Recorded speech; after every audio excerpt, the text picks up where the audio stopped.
Hi, my name is Renate Lisa, and I'm here to share a discovery I made about the Mensa Isiaca, or the Table of Isis, which is this very old tablet from the first century after Christ. So this is a over 2000 years old tablet, and I believe I have found the key that cracks open the hidden meaning of this tablet. So, before I jump in and explain about this key, I just want to apologize for my English. I'm from Norway. I am teaching through a very small institute, the Targaya Institute in Norway, and I stumbled about when I over I stumbled over this key while doing research for my book and my educational programs. So the Mensa Isiaca was something I stumbled over when I did some research about the origin of the tarot. So the tarot cards originates from the 14th century in the northern um, Italy, but some sources suggest that the tarot card is indirectly linked to the Mensa Isiaca. So you might know that the major arcana in the tarot card consists of 22 cards. So 22 is a very sacred number, and the Mensa Isiaca has glyphs from Egypt, which is correlated to the alphabet and also numbers. So the Mensa Isiaca is a very old and very secretive tablet, which has been very hard to crack open. What does the Mensa Isiaca, or the Table of Isis, really about? And I believe I can share with you the key. But before I go into this, I want to credit Edward T. Lambert for his beautiful work through his book Six Element and the Spiralic Meridian Flow, and his YouTube channel, Six Element Theory, where you can study some of the teaching he is bringing forth. Forth. So, Edward T. Lambert uses a method in his teaching, and what I'm doing with the tablet is I'm using the same method, and this method is cracking open the ancient teaching in this tablet. I'm very, very excited to show you this key. Okay, so before I can show you this key while using the tablet, I need to show you what Edward T. Lambert did in his teaching. So here you can see the planets that is above us in the sky. I'm sorry this is written in Norwegian, but I'm certain you can kind of see how the planets are here. So you have the sun, and on the other side you have Pluto, and between you have the placement of the planets as they are in the sky. So you can see that there are a line here. On the other side, on one side you have the inner planets, and on the other side you have the outer planets. So what Edward did, he took the zodiac and he did some adjustments, and he rearranged the zodiac by rearranging how the planets are falling into each sign, and the sign is also moving. So I'm going to show you. So what he did, he took the inner planets and he placed them below this line, and he took the other planets, the outer planets, above this line. And now you can see he managed to create another arrangement of the zodiac. So this arrangement, the correlation between this arrangement is creating the key. And this is Edward Lambert's work. So here you have the first and the original placement in the zodiac above, and under you have the rearranged order of the zodiac, and between you see arrows. So the red, the number 1 March, with which is Aries, is now in the second line in number 2. And this key, this flow, we can use multiple times, and once more and once more, and then we are going back to the original order on the 5th line. So here you can kind of see how everything kind of mashes and flows together, and how it's creating this web of life. And this key, this flow and this method came to me when I started researching the tablet of Isis, and how to understand how the tarot card could be indirectly influenced by this tablet.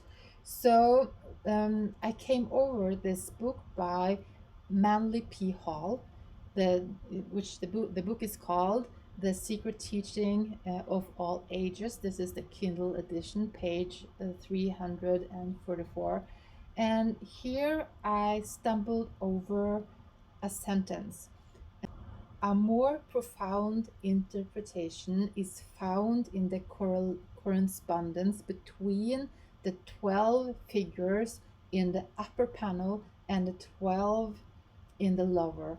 So this sentence made me think of the work of Edward Lambert, and I suddenly got very interested in how this correspondences, how this flow might be the same as in Edward's work. So I started playing around with this, and I discovered the flow and the key, and now I'm going to show you how we can kind of crack open the Mensa Isiaca.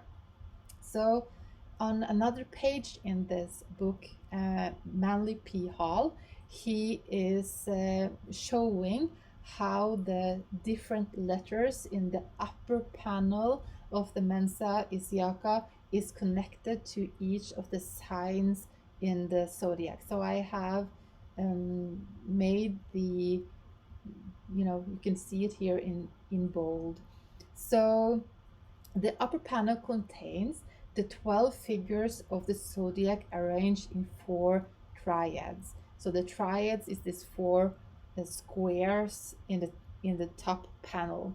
So the center figure of each group represent one of the 4 fixed signs of the zodiac. So S is the sign of Aquarius, Set is Taurus, C is Leo, and G is Scorpio. These are called the fathers. In this secret teaching of the Far East, these 4 figures, the man, the bull, the lion, and the eagle, are called the winged globe of the 4. Maharayahas, I don't know if I'm pronouncing that right, who stands upon the corners of creation. The 4 cardinal signs, P Capricorn, X Aries, B Cancer, F Libra, are called the powers. And Aries is the starting power, the spark, so that gives a lot of meaning. The 4 common signs, V Pisces, A Gemini, E Virgo, and 8 Sagittarius are called the mind of the four lords. So we know that Gemini is connected to the mind and how we think. So this gives a lot of meaning as well. So the I used this text to create. You can see it here on the side.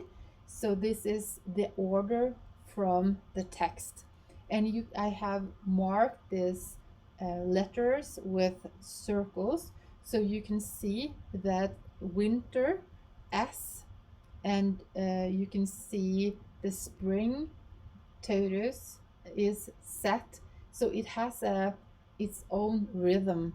And what I did when I started playing around with this was I started to see how can I change this order back to the original state that is common for us when we view the zodiac.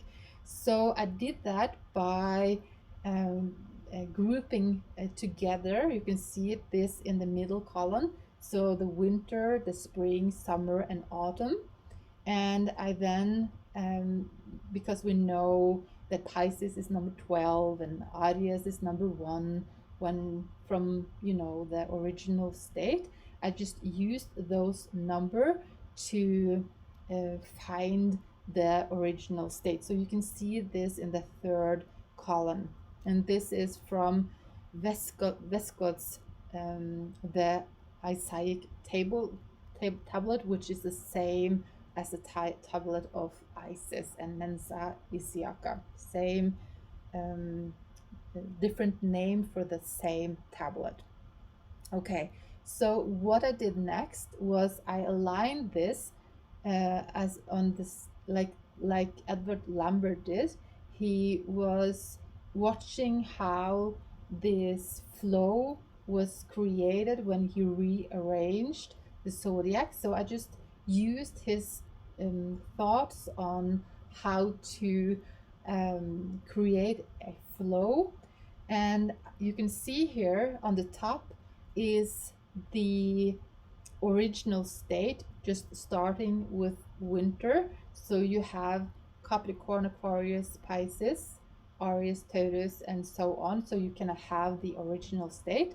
And beneath is the order from the book. So here you can see I have created a flow. It's not the same flow as Edward Lambert's. This is a different flow, but when I use this flow in the same manner as Edward did in his work, I create this flow over and over again. So I'm letting you see this picture a while, so you can see the number 10 in the first line jumps further into this fabric and mesh of life. This is said to be the ray of light that is intertwining and kind of creating the force of creation. So this is kind of looking into the mind of God. This sequence here is very important, I think. I don't know really how to use it and what it means, but what it's ebbing into is quite exciting. So you can kind of see that the flow here is changing, and you can follow the last line is the line number 5. So what I did now, I just took the last line, put it on top, and I just continued seeing how this flow, and the last line here is 9, putting it up on top and just continuing until I get to the last line here is number 21. What do you think happens when we use this flow one more time? Are you excited? So we go back to the original state, which is the same that happened in Edward Lambert's work with this other flow. And you know that 22 is a very sacred and special number because it is connected to the secret hieroglyphs and the secret alphabet that is also underlying Kabbalah and the 22 pathways. We also find this in Green Tara, which is 21 taras that creates when we kind of collects and make all of the 21 green taras into one, we get the 22, which is the Tara Gaia, which is all of the green taras. So we can kind of see this number is very, very special. And I must say that it is kind of funny because yesterday when I cracked this code, it was the 21 of September. So 21 to 9. And what is even more exciting, if you're kind of using the intuitive knowledge, is I actually cracked the code at midnight. So when 21 of September got by midnight, we got to the 22nd of September to 22/9, I suddenly cracked the code. So why that is, I don't know. it's just a number that I can see over and over again. I have also the 22 and 9 in my plates on my car. So yes, so now you can kind of see how we actually can use this to crack open the knowledge. So now you suddenly can see a pattern and how the 22 hieroglyphs creates this web of light, and how the different frequencies go in and kind of create this the suprema materia. Like there is this force from God that kind of mashes into all living beings, and you kind of see the web. So you can kind of think of each of these arrows or these lines as a thread in the fabric of life. And I want to even take you one step further. So I told you that 22 and 9 is kind of a I see it everywhere, and I want to take you back here so you can see what is going on with the 9 in this fabric of life. So you can see here that 9 is not a part of this meshing, or it's not it's one thread, and it's not involved in all of the other hieroglyphs or the other lines or threads here as in this fabric.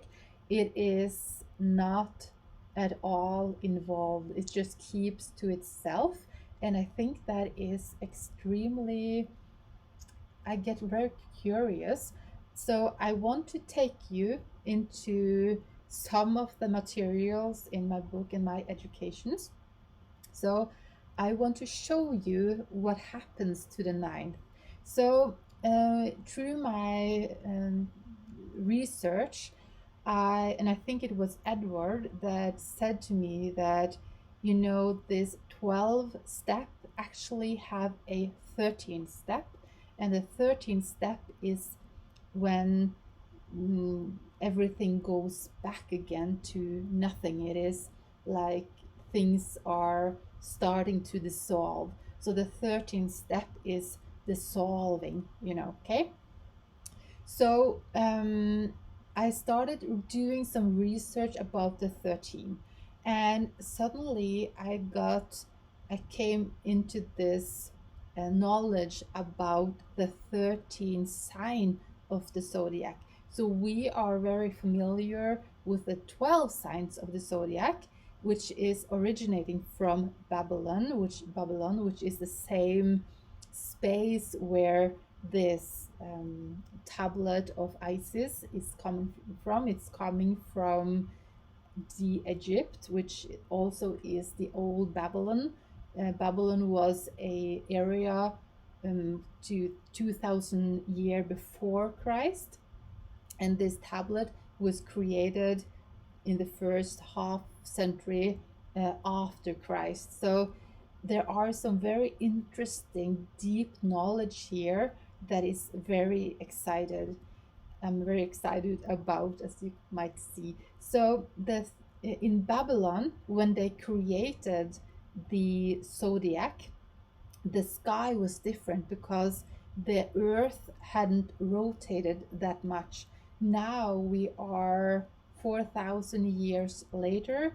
The earth has tilted a bit, and now the sky is different, and we have another constellation in the sky that is the serpent bearer, which is the 13th sign of the zodiac.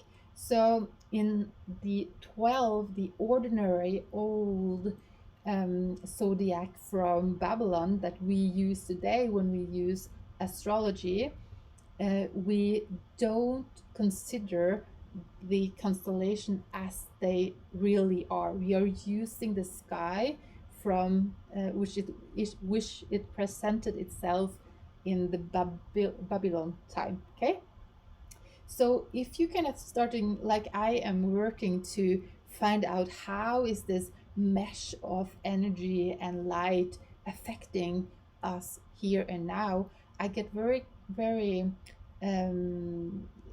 interested in how the constellation is actually instead of this theory of how the 12 is the old zodiac is the old zodiac have um, four parts that is equal. Each sign has equal space in the zodiac.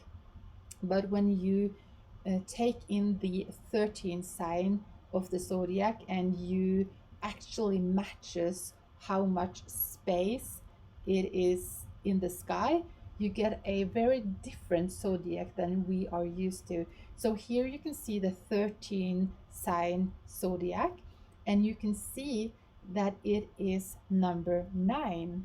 And you can also see it does not interfere with the other signs. It is just like an arrow down between Taurus and Gemini. It is not possible to read the serpent bearer as we would do with the other signs. So the other signs, we often read them as by seeing what the opposite sign is, but that you cannot do with the 13th sign. And I'm also wanting to take you even further. So you remember the tablet of Isis. We in the middle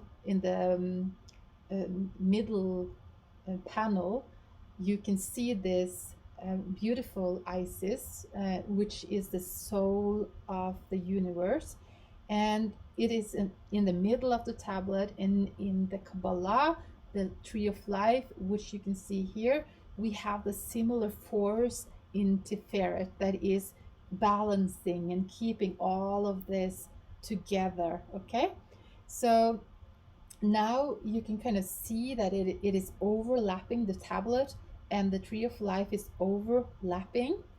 And if we take it even one step further, you can see the tree of life is connected to the seed of life. And if we even go one step further, you can see the ancient sign of the 6 elements, which is connected to the Sephira, which is all this ball of energy that is in 3D. It's not flat. So we have moved from this flat land to seeing everything in 3D. And if we even go further, you can see that we have 12 energy points in the Kabbalah and not 10.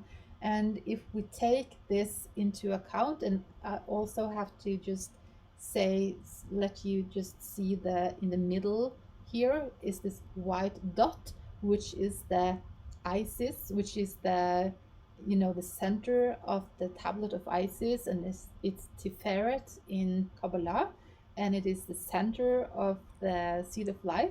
And when you see this, you know, we have a lot of seed of lives here, a lot of flowers here.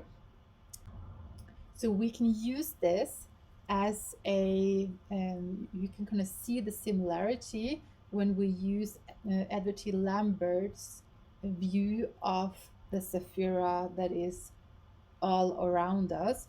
And when we use Edward T. Lambert's teaching and take this teaching into the tree of life, we will have two more sephiroths, which I have here just called Ayen, because it is connected to the name of God, and Betula, which is virgin. And you can see here that number 9, Tiferet, and the 13th sign, the serpent bearer, is in the middle. So this is some very, very old teachings from Egypt, which I think is very fascinating. So the 22 letters I was talking about when I was talking about the tablet, you will find them in the tree of life also.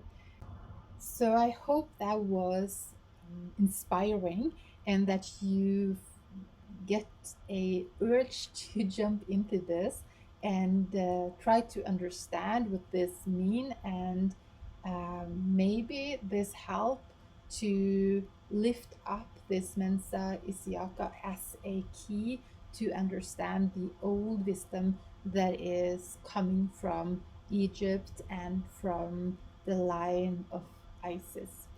So I'm just so extremely happy to have found this key, and I just wanted to share it.